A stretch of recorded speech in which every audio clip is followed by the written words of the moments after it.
Pasar Bali terguling di pintu tol Waru Utama Surabaya, Jawa Timur. Sejumlah penumpang berhasil keluar dari dalam bus yang terguling.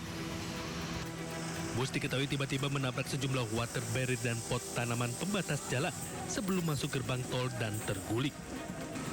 Kecelakaan ini diduga akibat sopir kurang antisipasi saat melaju masuk ke gerbang tol. Saat kejadian, bus bermuatan 45 penumpang, 12 penumpang diantaranya mengalami luka ringan dan saat ini telah mendapatkan perawatan di Rumah Sakit Delta Surya, Sidoarjo. Belum gerbang tol Waru Gunung Intrang, itu pengemudi juga informasinya kurang antisipasi, namun lebih jelas nanti oleh kepolisian yang mendetailkan. Itu sempat menabrak beberapa water barrier, kemudian terguling sebelum gerbang tol. Sementara penanganan kecelakaan lebih lanjut telah diserahkan ke unit Laka Lantas Polrestabes Surabaya. Dari Surabaya, Jawa Timur, Rahmat Ilyasan, iNews melaporkan. Kecelakaan beruntun yang melibatkan dua minibus dan truk terjadi di ruas tol Semarang Solo, tepatnya di kilometer 465 Kabupaten Semarang, Jawa Tengah.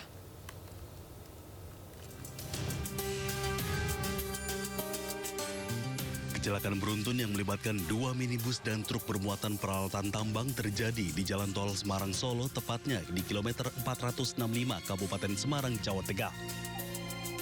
Satu minibus mengalami rusak berat akibat terguling. Kecelakaan bermula saat minibus melaju dengan kecepatan tinggi dari arah Semarang menuju Solo dan menyalip kendaraan lain. Namun menabrak truk yang parkir di bahu jalan tol karena mengalami pecah ban. Kencangnya hantaman membuat minibus terguling ke sisi kanan. Di saat bersamaan muncul minibus lain dari belakang yang tidak sempat menghindar hingga akhirnya menabrak minibus yang terguling. Akibat kecelakaan ini, 3 orang dari 2 minibus tersebut mengalami luka berat, sedangkan sopir truk mengalami luka ringan. Kalau Fortunernya kelihatannya orangnya ya luka berat, Mas. Tapi hidup. Berapa orang? Ada 2 orang. Tapi Luka semua. nggak meninggal? Tidak, Mas. Mobilnya di sini? Mobilnya ya ringsek parah, Mas. Akibat kecelakaan ini, ruas tol Semarang Solo sempat mengalami kemacetan. 3 kendaraan yang terlibat kecelakaan kemudian dievakuasi ke kantor Satlantas Polres Semarang.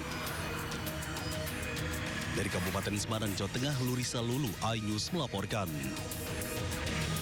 Tabrakan beruntun kembali terjadi usai truk trailer menabrak 7 mobil di tol Bocimi Ciawi Bogor, Jawa Barat. Beruntung kejadian tidak menelan korban jiwa, namun sejumlah kendaraan ringsek parah setelah terjepit. Wa inna ilaihi raji'un. Alhamdulillah selamat. Sejumlah kendaraan rusak parah terjepit truk trailer sesaat terlibat kecelakaan beruntun di terowongan Ciawi Tol Bocimi, Kota Bogor, Jawa Barat. Beruntung kejadian tak menelan korban jiwa, namun sebanyak 8 kendaraan mengalami kerusakan. Alhamdulillah selamat. Kejadian bermula saat truk trailer muatan air ini melaju kencang dari arah Sukabumi menuju Jakarta. Nahas saat melintasi jalur turun menikung, pengemudi gagal rem mendadak hingga menabrak 7 mobil yang sedang antri perbaikan jalan di terowongan Ciawi. Dari hasil olah TKP, unit Gakum Satlantas Polresta Bogor diduga kecelakaan akibat supir truk lalai berkendara. Terjadi kecelakaan antara mobil besar, menabrak antrian mobil-mobil kecil yang dikarenakan ada perbaikan jalan. Sedikitnya 4 mobil rusak parah dievakuasi ke unit Laka PJR Ciawi dan 4 mobil lainnya dibawa pulang pengendara. Kasus tabrakan beruntun masih ditangani unit Gakum Satlantas Polresta Bogor Kota. Dari Bogor, Jawa Barat, Andi Firmansyah, iNews melaporkan.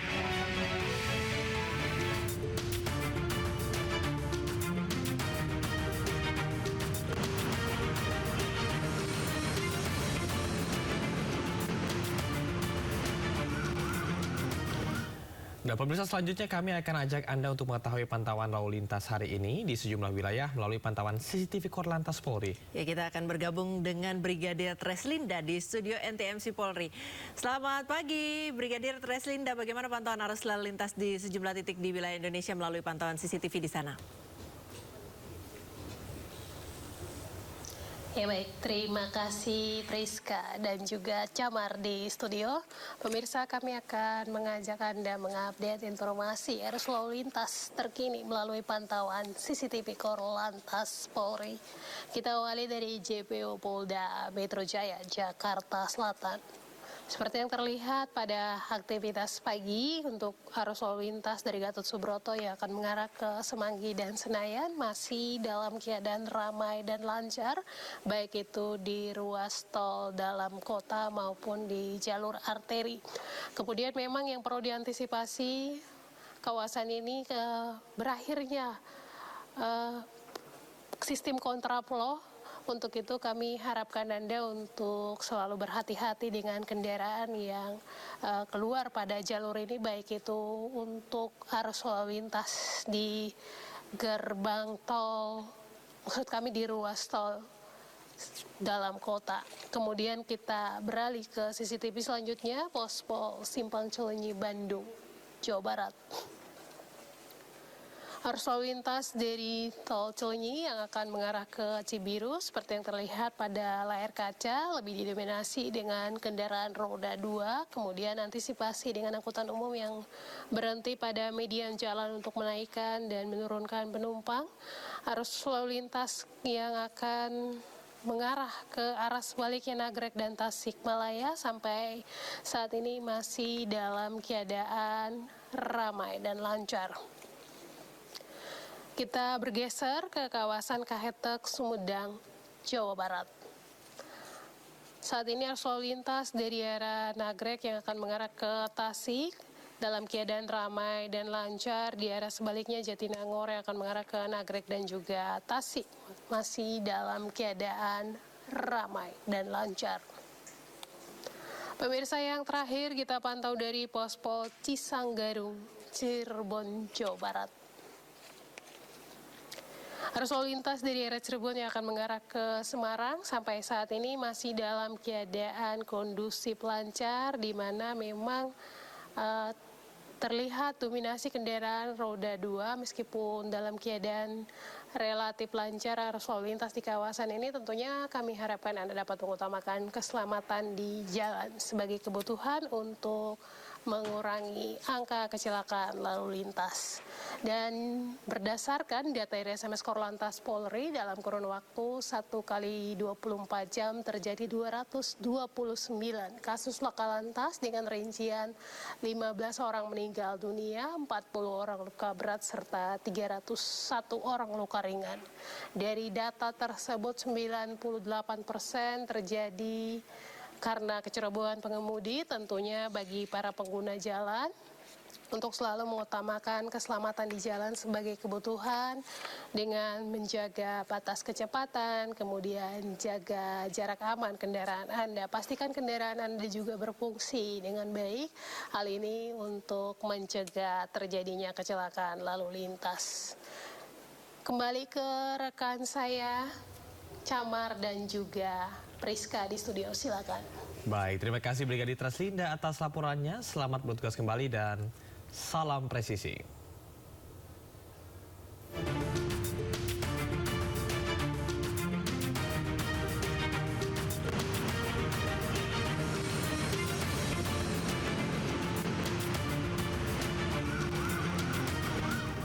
Kita beralih ke informasi lain. Pemirsa, mantan Wakapolri Komjen Pol Purnawirawan Ugroseno diperiksa di Polda Metro Jaya. Ugroseno diperiksa sebagai saksi meringankan untuk tersangka Roy Suryo CS.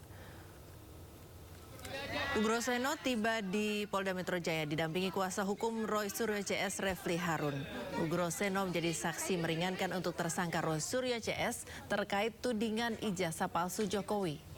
Ugroseno akan memberikan keterangan dalam kapasitasnya sebagai ahli kepolisian dan ahli hukum pidana. Silakan Pak Ugro. Saya menyampaikan kepada pemeriksa atau penyidik, yang pertama berangkat dari laporan polisi, ya kan?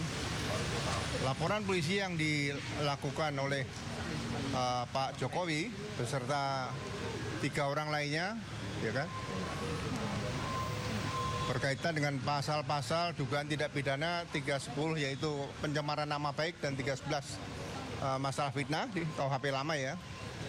Nah, tidak pernah terjadi ada perbuatan delik aduan pencemaran nama baik atau fitnah dengan melaporkan terlapor lebih dari satu. Ya. Jadi sesuai dengan pasal 1 asas-asas legalitas ya KUHP dan pasal 2 KUHP yang baru ya, bahwa perbuatan pidana apa secara eksplisit yang dinyatakan sebagai pencemaran nama baik atau fitnah itu tidak pernah dijelaskan ya. Hanya merasa dinyatakan dihina sehina-hinai dan direndahkan serendah-rendahnya seperti itu ya.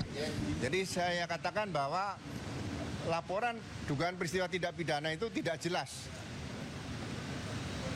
ya, sehingga itu melanggar ketentuan yang pertama pasal 1 ayat 1 KUHP lama dan KUHP baru juga sama, kemudian ayat 2 KUHP yang baru. Nah, kemudian kalau dilakukan secara bersama-sama ya, itu juga tidak ada secara eksplisit penyebutan klaster di KUHP baru atau lama. Yang ada adalah pasal 55 dan 56 KUHP. Ya, jadi bahasa-bahasa hukum seperti ini diharapkan tidak dijadikan sebagai model baru yang justru nanti akan merusak bagaimana penyidikan di tahun Indonesia Emas tahun 2045. Itu yang saya sampaikan seperti itu, ya kan? Yang ketiga, ya, tidak bisa disebutkan perbuatan-perbuatan itu dalam beberapa pasal tindak pidana. Ini pun juga menyalahi pasal 63 buku ke-1 KUHP. Ya. Jadi kalau ada tindak pidana khusus dan ada tindak pidana umum, yang digunakan adalah tindak pidana khusus. Ya, sebagai contoh. Ugro Seno, Roy Suryo CS juga menghadirkan mantan Ketua Umum Muhammadiyah Din Samsudin sebagai ahli dalam kasus ini. Selain karena Tifa merupakan anak didik Muhammadiyah, Din menyebut penetapan status tersangka terhadap ketiganya tidak sesuai dengan etika moral dan politik. Bahwa ketersangkaan itu atau penersangkaan itu tidak sesuai dengan nilai-nilai etika moral maupun hukum dan politik yang saya pahami. Alasannya adalah Dr. Tifauzia Tiasuma dan kawan-kawannya mengajukan gugatan ya, tuduhan atas pemalsuan ijazah oleh Joko Widodo. Menurut pendapat saya, itu adalah hak konstitusional sebagai seorang warga negara yang dijamin oleh konstitusi, terutama pasal 28 tentang kebebasan berpendapat, dan juga merupakan komitmen moral serta tanggung jawab moral seorang akademisi, intelektual maupun cendekiawan untuk melakukan koreksi sosial, kontrol sosial, pengawasan sosial politik, apalagi mengenai seseorang yang menempati kedudukan tertinggi dalam kehidupan bernegara kita, yaitu sebagai presiden. Maka tanggung jawab moral ini sangat tepat untuk ditujukan. Maka oleh karena itu, menjadikan Dr. Tifauzia Tiasuma dan kawan-kawannya sebagai tersangka dalam kasus ini adalah bentuk kriminalisasi. Adalah bentuk kriminalisasi yang dalam bahasa agama adalah penzaliman. Saksi ahli lainnya yakni Muhammad Sobari turut memberikan keterangan usai diperiksa di Polda Metro Jaya. Dirinya menjamin bahwa seluruh penelitian Roy Suryo CS dapat dipertanggungjawabkan. Mengucapkan terima kasih seperti saya pensiunan peneliti LIPI. Nah, saya menjamin di bawah sumpah bahwa penelitian Ibu Dr. Tifa, penelitian Dr. Rismon, penelitian Kanjeng Roy itu secara ilmiah dapat dipertanggungjawabkan dan saya menjamin tanggung jawab itu. Saya menjamin. Nah, beliau-beliau ini meneliti di suatu wilayah, namanya wilayah kebebasan mimbar akademik, wilayah kebebasan ilmiah. Di dalamnya tidak ada aturan hukum yang mengatur, jadi segenap tingkah laku ilmiah itu tidak melanggar pasal apapun dalam aturan hukum negeri kita. Pemerintah memastikan pembayaran utang kereta cepat Jakarta-Bandung Wush akan menggunakan APBN, di mana per tahun pemerintah akan membayar utang Wush sebesar 1,2 triliun rupiah.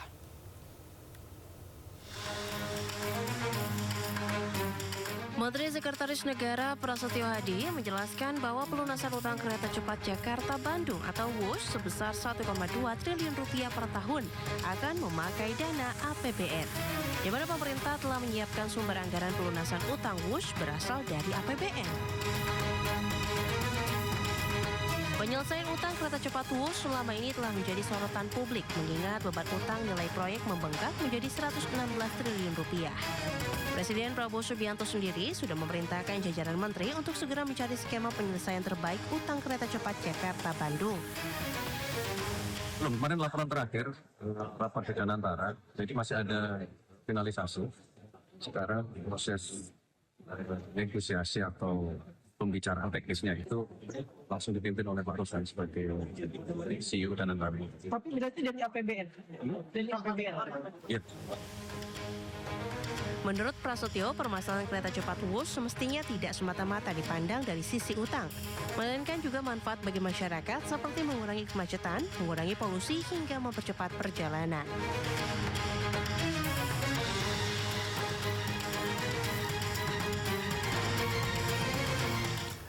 Penyelesaian utang kereta cepat Jakarta-Bandung Wush terus menjadi konsen pemerintah. Beban utang nilai proyek Wush yang membengkak menjadi 116 triliun rupiah masih dicarikan skema restrukturisasi penyelesaian terbaiknya. Menko Bidang Infrastruktur dan Pembangunan Kewilayahan Agus Harimurti Yudhoyono mengatakan upaya restrukturisasi keuangan proyek Wush masih membutuhkan proses dan waktu. AHY menegaskan negara hadir dan mengambil tanggung jawab penyelesaian utang dengan memastikan keberlanjutan proyek strategis nasional ini. Pemerintah saat ini memprioritaskan penyelesaian restrukturisasi keuangan sebelum melangkah ke tahap pengembangan lanjutan ke wilayah lain. Melakukan restrukturisasi keuangan terkait dengan kereta cepat Jakarta-Bandung KCJB atau KCIC yang kita kenal. Ini terus kita kawal. Saya sudah bertemu dengan Menteri Keuangan, dengan Menteri Investasi sekaligus CEO dan Antara, termasuk juga tentunya Menteri Perhubungan, kereta api, bicara KAI dan lain sebagainya. Intinya kita ingin terus cari solusi yang terbaik. Ini masih butuh proses, butuh waktu, dan kita tentu akan berkomunikasi dengan pihak Tiongkok. Semangatnya semua adalah mencari solusi. Kita ingin pastikan proyek yang besar dan juga strategis itu bisa terus eksis dan berjalan bahkan semakin maju, karena juga banyak yang berharap selain sampai dengan Bandung, harapannya bisa tembus sampai dengan katakanlah Surabaya, Jawa Timur. Jadi itu akan menjadi salah satu game changer dalam konektivitas moda kereta yang diharapkan juga akan membuka sentra-sentra pertumbuhan ekonomi baru dalam jalurnya. Direktur Utama KAI Bobi Rashidin mengungkapkan 900 lebih armada KRL yang beroperasi saat ini tergolong uzur dengan usia mencapai 34 hingga 41 tahun. Kondisi armada yang menua ini menimbulkan kekhawatiran serius terhadap kapasitas angkut.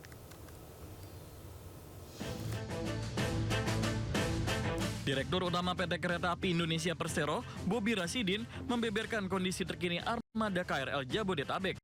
Sebanyak 108 dari total armada KRL yang beroperasi saat ini tergolong uzur dengan usia mencapai 34 hingga 41 tahun. Bobi menjelaskan, usia KRL yang sudah di atas 3 dekade ini mayoritas berasal dari kereta bekas impor. Sebagai perbandingan, KAI baru mengoperasikan 180 unit kereta baru.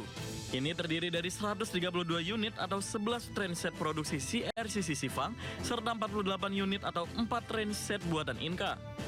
Kondisi armada yang menua ini menimbulkan kekhawatiran serius terhadap kapasitas angkut. Bobi memproyeksikan, tanpa pengadaan sarana baru, lonjakan penumpang bisa mencapai 630% pada tahun 2030. Perlu digarisbawahi pada saat ini, satu gerbong pada peak hour, itu penumpangnya sekitar 300 orang, Pak. Jadi kalau kita lihat ukuran gerbong itu adalah sekitar 3 kali 20 meter, 60 meter persegi. Kalau dibagi dengan 300 berarti 1 meter persegi itu ditempati oleh 5 orang pada saat ini. Ini menggambarkan kondisi kepadatan penumpang pada KRL di stasiun yang mengakibatkan penurunan tingkat kenyamanan penumpang dan peningkatan risiko terhadap keamanan penumpang. Bobi menambahkan, kepadatan penumpang pada jam sibuk atau peak hour sudah berada pada level mengkhawatirkan. Dalam satu gerbong KRL, jumlah penumpang bisa mencapai sekitar 300 orang. Pemirsa, polemik status kepesertaan BPJS Kesehatan yang tiba-tiba nonaktif memicu gelombang protes di masyarakat. Pemerintah dan BPJS Kesehatan pun memastikan 120.000 peserta BPJS kurang mampu dan mengidap penyakit kronis atau katastropik akan mendapat reaktivasi otomatis.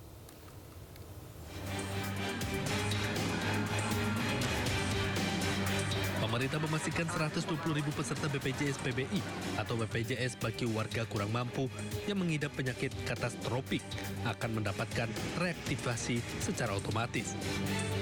Mereka tidak perlu melakukan pengurusan administrasi yang rumit. Menteri Kesehatan Budi Gunadi Sadikin menyebut akan ada masa transisi selama 3 bulan. Setelah itu, kepesertaan BPJS PBI akan direview ulang. Hari ini kita sudah mengeluarkan surat ke seluruh rumah sakit bahwa untuk layanan-layanan katastrofis yang BPJS keluarkan 120.000 bagi peserta PBI yang kemudian pindah keluar dari PBI itu harus dilayani. Jadi kita keluarkan suratnya hari ini. Sekarang saya pribadi sudah minta Pak Sekjennya, saya juga sekarang sedang meeting agar Kemensos kalau bisa mengeluarkan juga. Menkes juga mengungkapkan total tunggakan iuran peserta BPJS Kesehatan mencapai 26,47 triliun. Tunggakan terbanyak dari kategori PBI atau BPJS bagi warga kurang mampu. Namun dari sisi nominal tunggakan paling besar justru dari BPJS Mandiri atau PBPU atau pekerja bukan penerima upah, yakni sebesar 22,2 triliun rupiah. Yang menunggak paling banyak kan di kategori PBI. 16,9 juta. Itu dari sisi jumlah orang. Tapi dari sisi jumlah rupiah, ternyata yang besar yang PBPU Mandiri sebesar 22,2 triliun. Jadi kalau yang sering melihat angka itu bisa melihat pasti yang nggak bayar itu banyak yang kelas-kelasnya tinggi, ya, yang kelas-kelasnya. Sementara Direktur BPJS Ali Gufron penghapusan piutang hanya berlaku 1 kali. Hal ini untuk mencegah ketergantungan dan tetap menjaga kedisiplinan peserta. Jumlah totalnya itu sekitar 14 triliun gitu. 14 triliun atau 14 triliun 125.680. Jadi ini yang menunggak. Nah itu nanti dibagi 2 sebetulnya itu. 1 penghapusan sekali tentunya atau penghapusannya itu sekali. Nah yaitu PBPU beralih yang menjadi PBIJK itu. Dia dulu mandiri, ya. Lalu nggak mampu terus masuk. Seperti yang Kemensos itu masuk ke sini, nah itu PBIJK akhirnya itu kita hapus kalau dia menunggak iuran. PBPU beralih menjadi PPU Pemda, lalu PBPU nonaktif ya kelas 3 karena dia memang nggak mampu. Nah bila kemudian hari menunggak lagi, maka tunggakannya ini harus dibayar untuk aktif kembali. Sementara bagi masyarakat kurang mampu, setelah tunggakan iuran dihapuskan, mereka akan diarahkan masuk ke dalam skema bantuan iuran. Tim Liputan iNews melaporkan.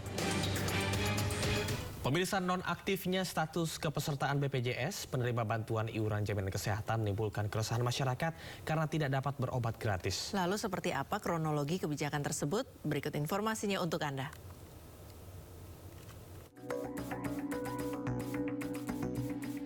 Januari 2026, Menteri Sosial RI Saifullah Yusuf menetapkan Peraturan Menteri Sosial Nomor 3/HUK/2026. Melalui Permensos itu, 11 juta penerima bantuan iuran bakal dinonaktifkan karena terjadi pembaruan data tunggal sosial ekonomi. 11 juta PBI akan diganti 11 juta orang lain yang lebih sesuai mendapat status PBI.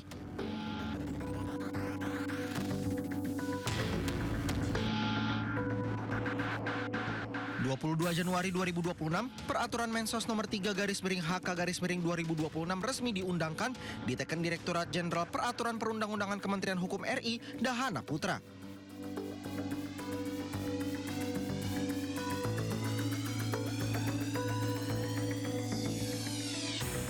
Februari 2026, keputusan penonaktifan status PBI JK dari 11 juta orang mulai berlaku.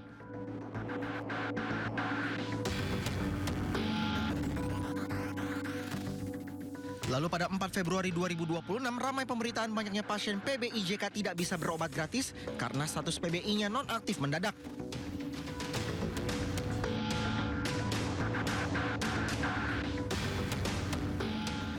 Februari 2026, DPR RI memanggil Mensos Saifullah Yusuf, Dirut BPJS Kesehatan Ali Gufron Mukti, Menteri Kesehatan Budi Gunadin Sadikin, dan Menteri Keuangan Purbaya Yudi Sadewa guna membahas masalah PBI JK yang nonaktif mendadak dan meresahkan masyarakat.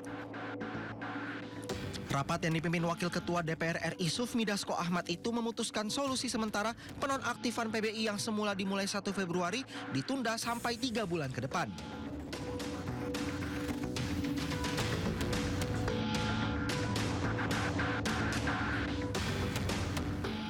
Lalu pada 11 Februari 2026, dalam rapat kerja Kementerian Kesehatan dan BPJS Kesehatan bersama Komisi 9 DPR RI, Dirut BPJS Kesehatan menyebut masalah BPJS penerima bantuan iuran jaminan kesehatan sudah selesai.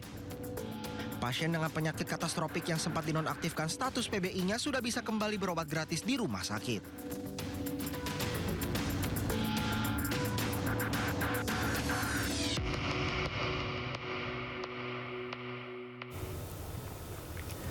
Pemirsa, Menteri Kesehatan Budi Gunadi Sadikin tengah mempersiapkan skema untuk menghapus tunggakan iuran para peserta BPJS Kesehatan. Budi menyebut total tunggakan seluruh peserta mencapai 26,47 triliun rupiah. Menteri Kesehatan Budi Gunadi Sadikin tengah mempersiapkan skema untuk menghapus tunggakan iuran para peserta. Budi menyebut di awal 2026 ini pihaknya menemukan data 63 juta peserta BPJS nonaktif karena memiliki tunggakan iuran atau karena mutasi keluar. Budi menyebut total tunggakan seluruh peserta tersebut mencapai 26,47 triliun rupiah. Menkes menyebutkan kebijakan penghapusan tunggakan BPJS ini sudah sampai ke Kemensetnek dan tengah menunggu untuk disetujui. Keputusan bagusnya adalah pemerintah dan DPR ingin benar-benar melayani masyarakat agar layanan kesehatannya tidak berhenti, khususnya untuk penyakit katastropik. Walaupun yang ramai kemarin adalah cuci darah, sebenarnya banyak layanan-layanan lain yang sifatnya katastropik. Katastropik ini artinya kalau kita hentikan saja, bisa sehari, seminggu, atau sebulan, itu konsekuensinya nyawa. Nah, kita sudah mengidentifikasi Kementerian Kesehatan dan BPJS yang datanya mudah-mudahan direkonsiliasi cepat dengan Kemensos ya Pak Ali Gufron ya. Seperti diketahui sebanyak 11 juta peserta PBI BPJS Kesehatan mendadak nonaktif. Hal tersebut menyebabkan banyak pasien tidak bisa berobat. Untuk mengatasi masalah ini, pemerintah dan DPR menginstruksikan peserta yang kartunya dinonaktifkan tetap harus dilayani oleh fasilitas kesehatan selama 3 bulan ke depan.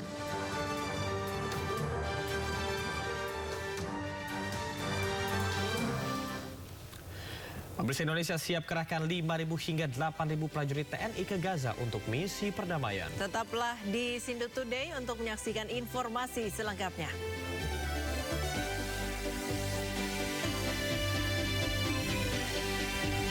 Pemirsa, Indonesia siap mengerahkan 5.000 hingga 8.000 prajurit TNI ke Gaza. Ya, pengerahan ini untuk misi perdamaian. Kepala Staf TNI Angkatan Darat Jenderal Maruli Simanjuntak mengatakan pasukan yang akan diberangkatkan ke Gaza sudah mulai berlatih. Maruli memperkirakan jumlah pasukan yang diberangkatkan ke Gaza mencapai 1 brigade atau 5.000 hingga 8.000 prajurit. Namun soal keberangkatan dan kepastian penugasan, Maruli menyerahkan ke tingkat komando yang lebih tinggi.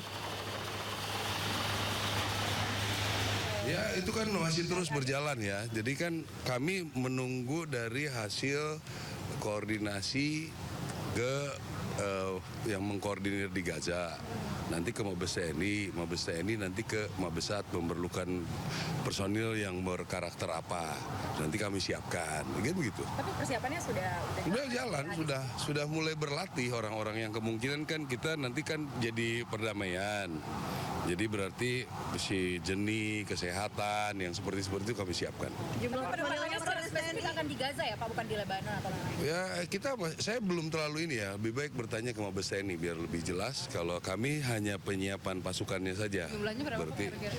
Ya bisa 1 brigade 5.000 8.000 mungkin, tapi masih bernego semua, belum pasti.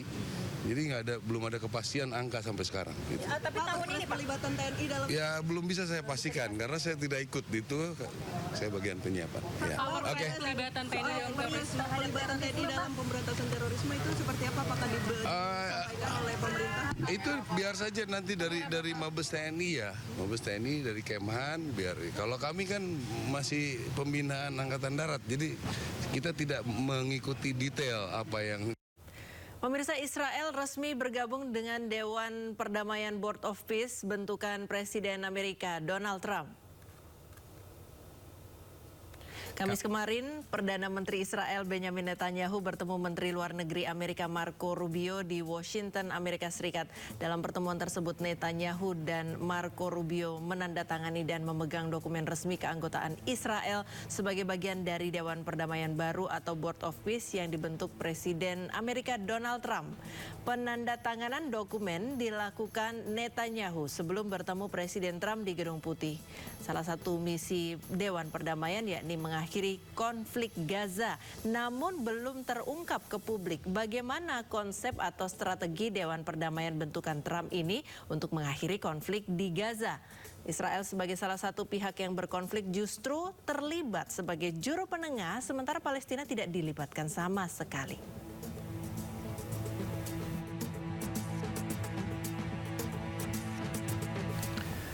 Kehadiran Perdana Menteri Benjamin Netanyahu di Amerika Serikat mendapat tentangan dari berbagai pihak. Salah satunya adalah kelompok Yahudi yang menyatakan Israel tidak mewakili suara mereka.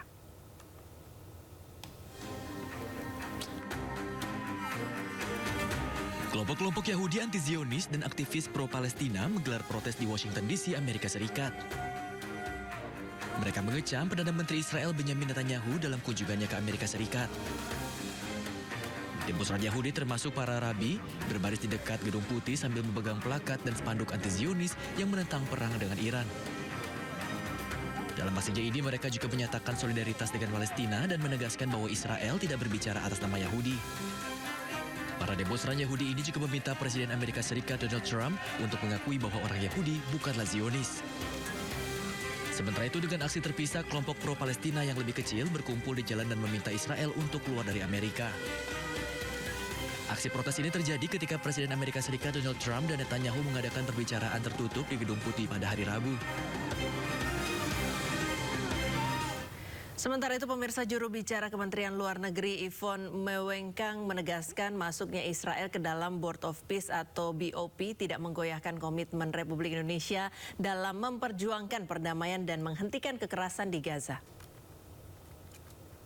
Di semua forum yang ada, Indonesia sejak awal menuntut penghentian kekerasan terhadap warga sipil, mengecam pelanggaran hukum internasional, termasuk hukum humaniter internasional yang terjadi di Gaza, akses bantuan kemanusiaan, serta realisasi solusi dua negara.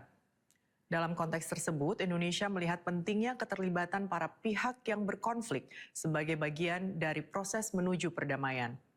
Indonesia oleh karenanya akan memanfaatkan keanggotaan di Board of Peace untuk juga aktif mendorong keterlibatan otoritas Palestina dan memastikan seluruh proses tetap berorientasi pada kepentingan Palestina dan menghormati hak-hak dasar rakyat Palestina, serta mendorong terwujudnya solusi dua negara. Sebelumnya, Presiden Republik Indonesia Prabowo Subianto menandatangani piagam pembentukan Dewan Perdamaian atau Board of Peace di Davos, Swiss, tepatnya pada 22 Januari 2026 lalu. Dewan Perdamaian dibentuk untuk menyelesaikan berbagai konflik global, salah satunya adalah ketegangan di Gaza.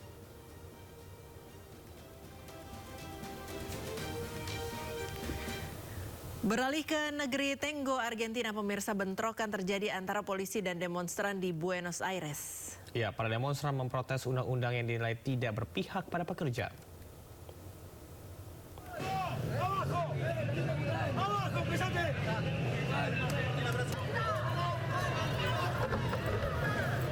Sedikitnya 11 orang ditangkap ketika serikat pekerja dan organisasi sosial berunjuk rasa menentang rancangan undang-undang reformasi perburuhan besar-besaran yang sedang dibahas di Senat. Bentrokan sengit terjadi antara polisi dan para pengunjuk rasa yang berkumpul di luar Kongres Nasional. Pasukan keamanan maju menembakkan gas air mata untuk membubarkan massa dan menahan sejumlah demonstran.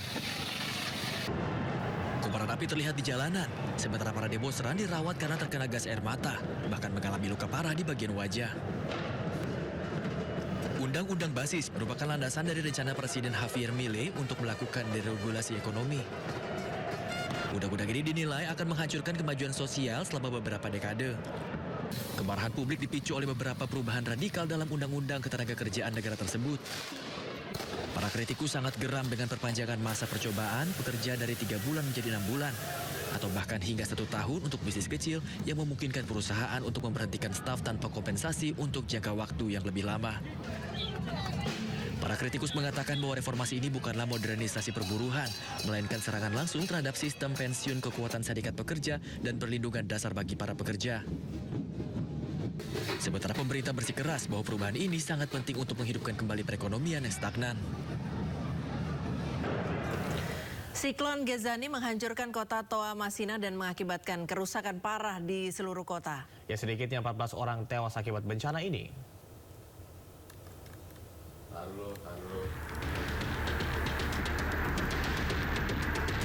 Siklon tropis Gezani menghancurkan pantai timur Madagaskar. Akibatnya kerusakan meluas di kota Toa Masina hanya 10 hari setelah siklon Vitia melanda wilayah barat laut. Angin kencang dan hujan deras mencabut pohon-pohon besar, menyebabkan pohon-pohon tersebut tumbang ke jalanan, sementara seluruh lingkungan perumahan terendam oleh air banjir. Warga berjuang untuk bergerak melewati air, sementara tim penyelamat berupaya membersihkan puing-puing dan menyingkirkan pohon tumbang yang menghalangi jalur vital. Laporan awal menunjukkan bahwa setidaknya 9 orang tewas dan 19 lainnya luka-luka akibat runtuhnya bangunan di Toa Masina dan daerah sekitarnya. Badai tersebut menghantam Toa Masina dengan kecepatan angin 195 km per jam, menjadi salah satu badai terkuat di wilayah tersebut dalam beberapa dekade. Akibat badai ini, 14 orang tewas dan lebih dari 31.000 orang mengungsi. Terima kasih, Anda masih di Sino Today. 2 korban penembakan di lapangan terbang Kirowai, Papua Pegunungan dimakamkan. Jenazah pilot Smart Air Kapten Egon Erawan dimakamkan di TPU Tanah Kusir, Jakarta Selatan pada Kamis malam. Sementara jenazah kopilot Baskoro Adi Anggoro tiba di rumah duka dan akan dimakamkan pada Jumat siang ini.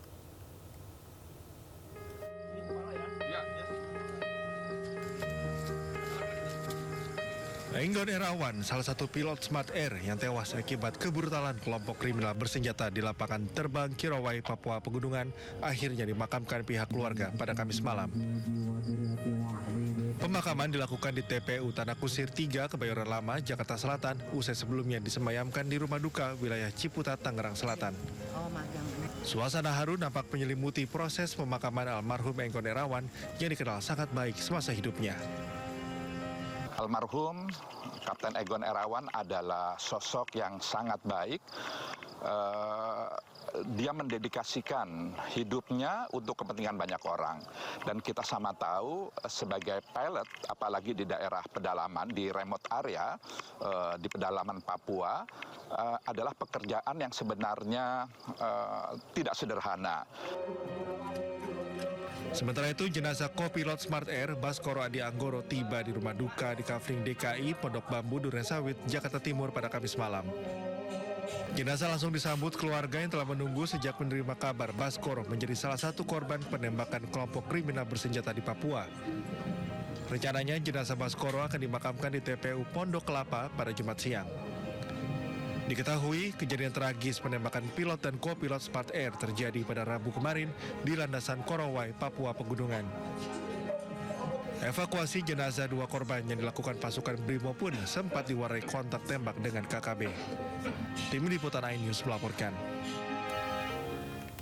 Pemirsa, Ikatan Pilot Indonesia menyampaikan duka mendalam atas gugurnya Kapten Egon Erawan dan Kapten Baskoro usai dibunuh oleh KKB di Bandara Korowai Batu, Papua Selatan. Ikatan Pilot mengecam dan mengutuk keras tragedi penembakan tersebut.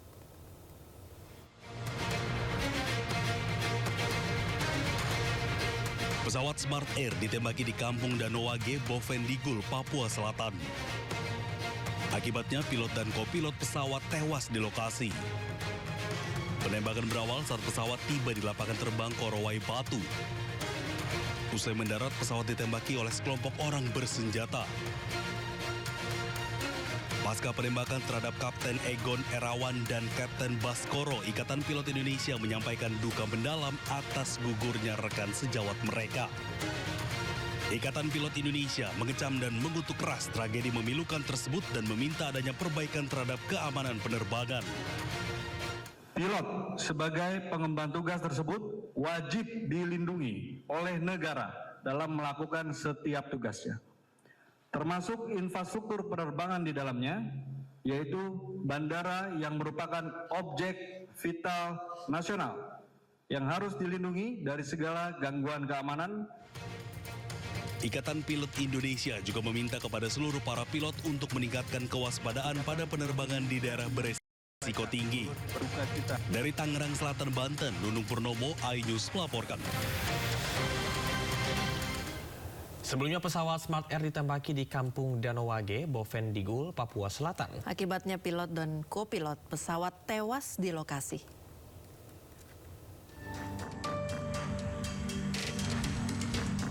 Pesawat Smart Air ditembaki di Kampung Danowage, Bovendigul, Papua Selatan.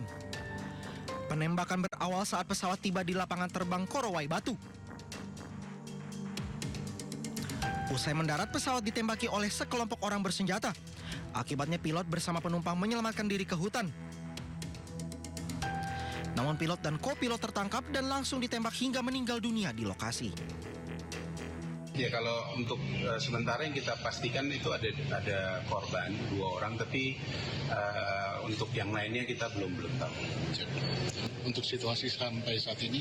Sampai saat ini memang situasi kita sudah berusaha untuk berhubungan dengan kondisi masyarakat di sana ataupun masyarakat yang bisa kita hubungi. Sementara sih situasi belum ada perkembangan lebih lanjut, tapi yang pasti terakhir kita tahu ada 2 korban tersebut. Brigjen Faisal juga telah menyiapkan pasukan dan akan diberangkatkan ke lokasi kejadian. Sementara terkait pelaku penembakan masih dalam penyelidikan. Dan pemirsa, usai sudah Sindo Today hari ini, jangan lupa Anda bisa mendapatkan informasi terkini dan terbaru di kanal YouTube Sindo News dan atau melalui portal yang menghadirkan berita daerah, berita nasional dan berita internasional di sindonews.com. Yang mewakili kerabat kerja yang bertugas, saya Priska Papilaya. Dan saya Camar Heda pamit undur diri. Terima kasih dan sampai jumpa.